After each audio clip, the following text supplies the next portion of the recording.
Hello! Today I'm going to be talking about the Vanguard SIPP, which is a private pension option. I've just opened an account with them and I wanted to talk you through the reasons why and how I went about doing it.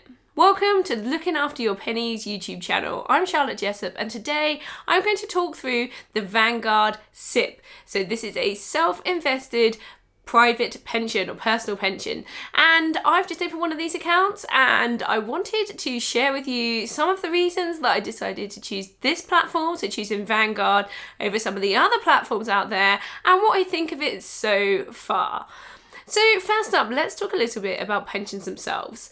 Now, I've done some content on Instagram and on my website about pensions and how they work, but I thought it'd be a good idea just to give you a brief overview of the different types available and how they're set up and why this led me to actually choose a SIPP as the best option for me.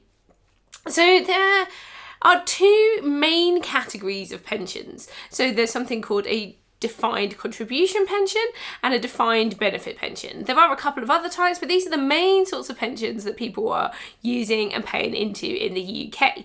So a defined contribution pension is probably the one that we're most familiar with. This is the sort where you pay in and it's essentially invested on your behalf, and you get the capital gains, and as you keep paying in, the pot builds and builds, and then you have some options at the end as to how you withdraw that pension once you reach retirement age.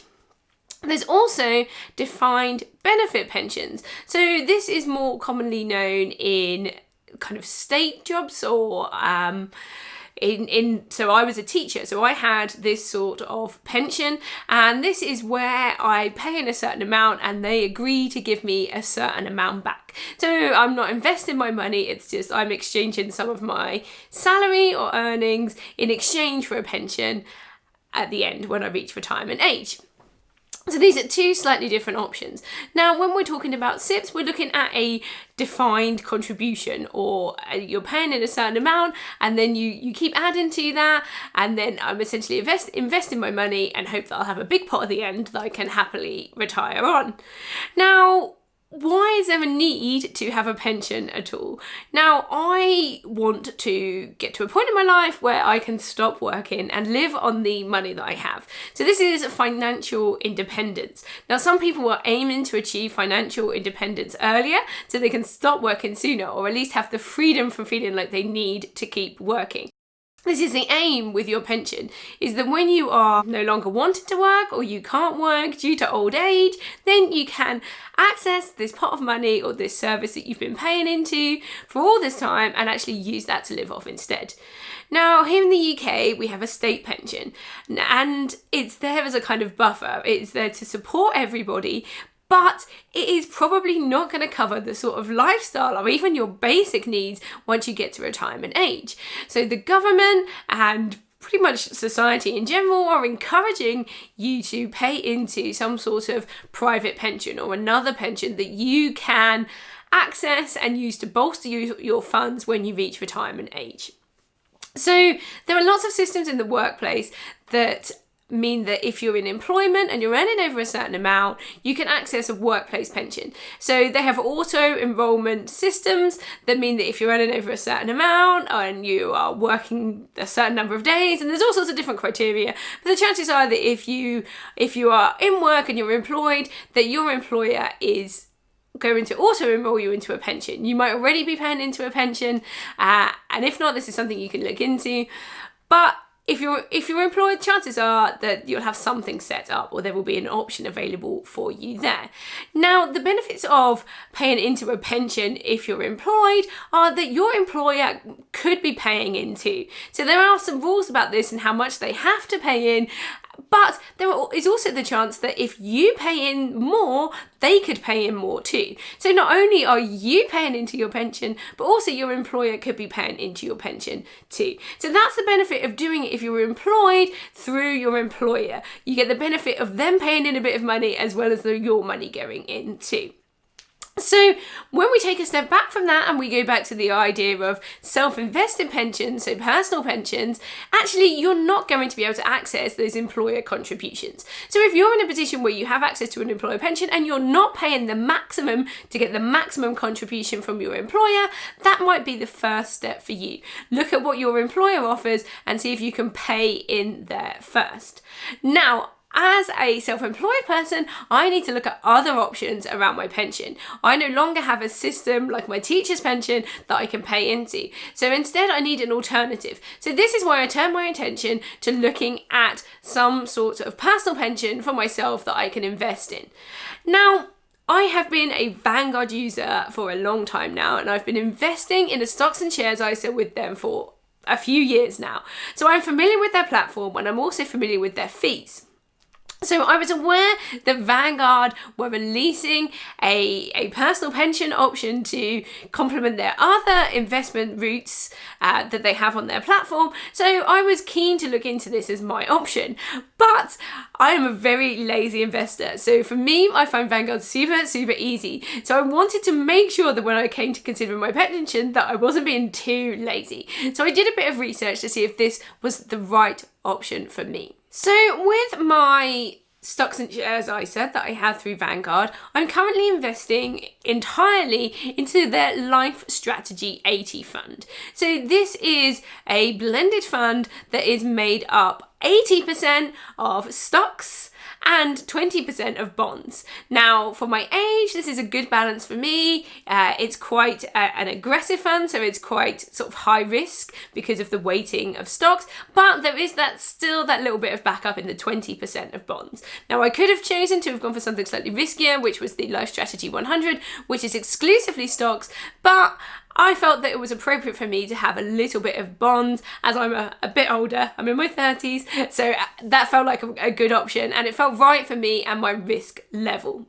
Now, obviously, your risk level is completely up to you. I'm not telling you where to put your money. I'm just talking you through exactly what I do and how I have chosen what's right for me. I am never going to tell you how to invest, and nor should you consider what is said on this video as advice that is for you. You need to make your own decisions. I'm just talking through my options, and that is what this review is all about. So, I invested in Life Strategy 80 through my stocks and shares ISA, but when it came to my SIP, I decided to go down a slightly different route, and instead I have chosen to invest through my pension in one of their target retirement funds. So I would like to access my money around 55, 57, something like that. So I opted to go for their target retirement of 2040, okay? So that gives me 20 years of investing in my pension, and at the end of that, I can then choose to continue investing or to access it, but that is what I'm targeting for. So this target retirement pot will adjust with my age. It will become less risky the closer I get to that date, and actually that works well for me. In terms of what's actually involved, they're fairly similar portfolios in terms of the investments, but it will adjust with time as I get closer to the date that I might want to access that money. So let's talk about fees. Vanguard has an account fee. So as I already had an account with Vanguard, I was already paying that fee. And that fee is 0.15%. That's across everything that I have with Vanguard. So at the moment, that is my stocks and shares ISA, and that is also now my pension. So I only pay 0.15% on all money that I have with Vanguard. But that is capped. So at the point when my investments reach £250,000, then I won't pay any more money. So the maximum I will pay in a year is £375. So that's a good option for me. By putting both my stocks and shares ISA and my pension in with Vanguard, I'm actually reducing the potential amount of fees that I would pay on my money. Further to this, with the Vanguard SIPP, there are no exit fees. So if I find a better deal later on, they're not going to charge me huge amounts of money to take my pension from there and move it somewhere else.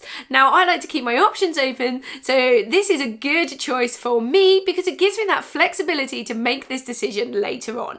I like to know that I'm doing the best with my money, and if there's some sort of buyout clause where I have to pay money to move my money around, then that doesn't sit well with me. So this is a really important factor for me, is to keep those fees low. And with the low account fee and the no exit fees, this is good for me too. Now, the other fee that's involved is the fund fee. For the fund that I've chosen, so this is the Target Retirement Fund, I have got a fee of 0.24%. Now, I always aim to keep these fees as low as possible, and this fits within my acceptable fee amounts, so I'm happy with that figure. Depending on what you choose, the funds that you choose to invest in, and remember with Vanguard, you only have access to their funds, so there's not a huge choice. I think there's sort of around 70 to 80 different fund choices with Vanguard, but you don't get all of the different options that are available across the market. You just get Vanguard's ones. So these funds, their fees are generally acceptable. They do have different amounts, so if you're looking at this as an option, you maybe want to think about how those fund fees fit with your view of how you want to invest and how that works out for you financially. So that is my reason why I've chosen to go with Vanguard, and that's the reason that I've chosen to set up a pension. Now, one of the things I haven't already mentioned is that by choosing to pay into a pension, I will benefit from tax relief. So this means that the government will give me some of my tax back in the form of paying into my pension. So as a basic tax rate payer, I will get a 20% of whatever I put in will go into that fund too. So this means that if I'm putting £80 in, the government will top that up to £100. So that's 20% out of the overall 100 is paid for by the government. So I only need to put 18 in to get 100 total in my pension pot. So there's a real benefit there in terms of investing for getting the most out of my money, because I get that little tax relief as well, which actually is going to amount to a huge amount of money in the duration of my paying into my pension. The downside to paying into a pension, however, is that I won't be able to access this until I reach my retirement date. So at the moment, this is 55, but it's looking like it's going to move up to 57, and it could go even higher by the time I get to that point. So I have to know that when I'm investing that money, that I'm not going to use it until I'm at a specific age. So I am complementing this with my continuing investment in my stocks and shares ISA.